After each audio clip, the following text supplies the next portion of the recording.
Hey guys, welcome to another Anon Grooming video, and I've just finished watching the Bioware live stream on the multiplayer tweaks to Mass Effect Andromeda multiplayer obviously. So the first thing to mention, some of you may be disappointed there was no mention of a single player DLC like some people were hypothesizing. A lot of news articles before this DLC were saying, oh maybe we'll see a DLC announcement for single player. There's nothing about single player in this stream. I wasn't expecting it because it was a multiplayer based stream. I'm going to quickly shout out Jason Crawford, who did see me in the Twitch chat. That was really nice to see somebody there that I knew. And the gameplay in this video obviously isn't specific at all, it's just random gameplay, so I can just kind of like throw this out at you. So basically running through some of the minor things they said. Firebase Paradox is now a selectable map. Items in store. There's new items in the store that you may have previously missed in earlier days, so I'm not sure which exactly those are, but maybe check out the store and you may find some equipment that you missed out on. There's no exact date for the patch that I am now going to mention all of the changes, and they said that's due to a lot of different areas, different problems, and they said that they're still needing to test stuff. They've done the inputting of the data, etc. They just need to test it all out, and they said that they will be looking at broad stroke analysis and input and latency issues. So the main things they highlighted is they are working on power and combos. They've worked that out, weapon buffs for non-sniper classes, and character balances. There's lots of sarcasm in the stream. They said they were gonna nerf the Matic and make the Ket harder. These were obviously jokes, so if you were in the stream and you maybe needed me to clear that up for you for some reason, they weren't saying that they were going to do that. That was just a little joke on them, which was kind of nice to see. It could annoy some of you, I don't know, because you may have been waiting for this for months. How can they be making a joke out of something I've waited months for, and they're the reason that it's the problem? But anyway, the stream crashed after 4 minutes, but once I was able to get back on, they said that the majority of the issues that we are facing in multiplayer is due to difficulty scaling issues, and they did highlight some data which I was actually really surprised about. So the breakdown of players is 13% of games are on gold, 26% of games played are on silver, and 61% on bronze. I was expecting that to be completely different. I thought everybody would be playing gold games, but it appears us players that play on gold are literally in the minority. It's very surprising to see that so many games are played on bronze. I'm not sure that's whether because people who don't necessarily play multiplayer religiously on Mass Effect and maybe just play for the single player, try out the multiplayer playing on bronze just for a bit of fun or what, but that was really surprising to see. But anyway, on to patch specific notes. So we'll start off with powers. Issues arise due to balancing so many powers. That's why they've had this issue. They were on about how they have to try and make Incinerate and Turbocharge just effective each other on the same gun, etc. Make them all viable, etc. Stuff like that. So the reason that we've had issues is the fact that they need to balance out the powers, make them all as effective as each other. Obviously that hasn't worked in the long run, but they are looking to fix that. So they didn't want to negatively impact on non-gold players, so we aren't going to see like major buffs to power damage, stuff like that, but there is some slight changes. So they've slightly increased power damage, especially on gold, and leveling powers now does more. If you invest in skill trees, there will be tweaks to skill trees to make so that the more you invest with that character, whether you decide to put your points in something like Annihilation will combat more, contribute more to combos, etc. Stuff like that. They are trying to make the skill trees make powers more effective. The one thing a lot of you talk about in my comment section, and you're very valid about talking about, is how combos do literally no damage. They recited a little tale, it's not really a tale, they're just reciting how they try to fix combos. They were looking at fixing the scaling. They're like, yeah, we need to alter it in gold, they are really useless. So they plugged in some numbers, they tried to increase it, they realised that it was doing nothing.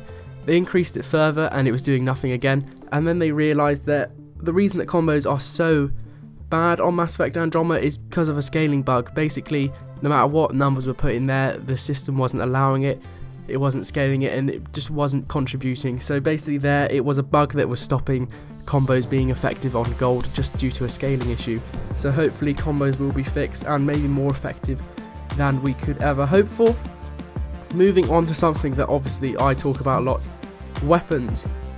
And when it came to weapons, they basically put a lot of emphasis on the fact they want to make ultra rares feel more powerful compared to lower levels.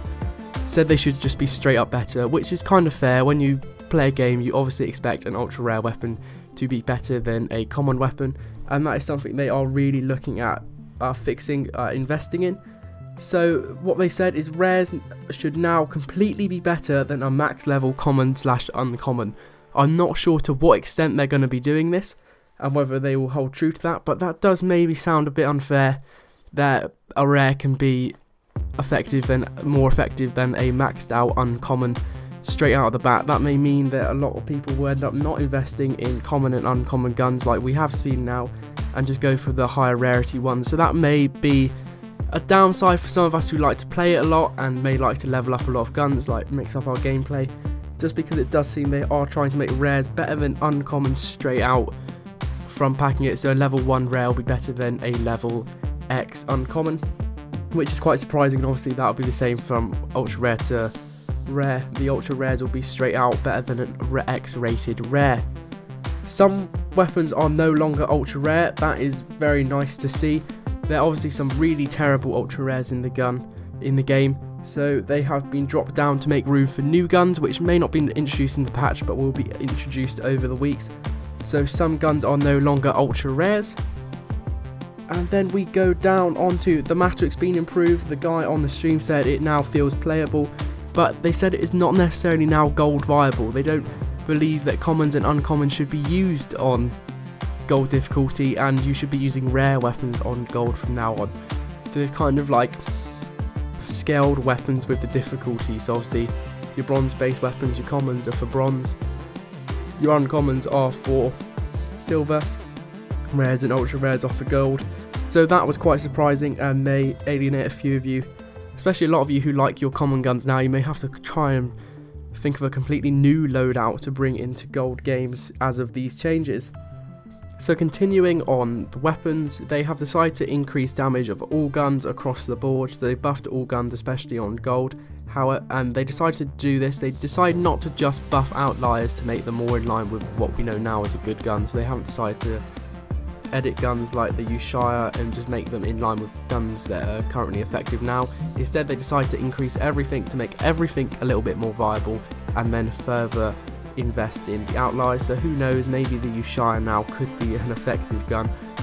That would be a massive overhaul, especially in that outlying category that they're on about. They've said shotguns have had a major overhaul as a group. They realised that a lot of us weren't finding it effective. They've increased the accuracy from hipfire and close range, and so if you're not behind cover and you're in an enemy's face, they've increased accuracy so you'll be missing less bullets. They've nerfed the accuracy you get from being behind cover, but that does mean it is now more, that extra accuracy has been invested into non-cover accuracy, if that makes any sense to you. So basically now, quote unquote, shotguns should be better at dash shoot. So hopefully we will now see shotguns being a more effective class, a class that we can run and gun with and get into enemies' faces with. Moving swiftly on, while we're on the topic of enemies, let's go on to enemies. Enemies, silver and gold success rates majorly different for different enemy types. Obviously they outlined how a lot of people would rather play against Outlaws and Ket, just because Outlaws success rate is a lot higher than when you're playing against Ket. They want to make all factions better and make the Outlaws more difficult, not just to bring them in line with the Ket, but to make them difficult in their own way. They don't want one class to be or one faction to be known as the easy enemy type and one to be known as the hard enemy type. They want them to be all difficult in their own way. So I understand that there. They don't want to kind of like make it so people only play one faction. They want it so that people choose different ones. Maybe they don't mind which one they get, and each time you get a different challenge with the different faction, which is nice to see and very understandable. I can see they would have wanted to do that from the outset, unless there's something that's gone wrong. Outlaws now have more health and are more lethal. So he mentioned that snipers will now be more lethal. They have higher damage, more accuracy, shoot you quicker when you're out of cover. That's something they tried to address in patch 1.05, but obviously they weren't successful there. So again, snipers for Outlaws are getting more effective, more lethal.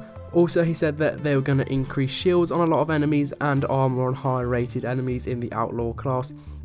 I don't know how a lot of you feel about that, because I don't think they're that squishy already. So that may be a surprise and they may become a lot more difficult.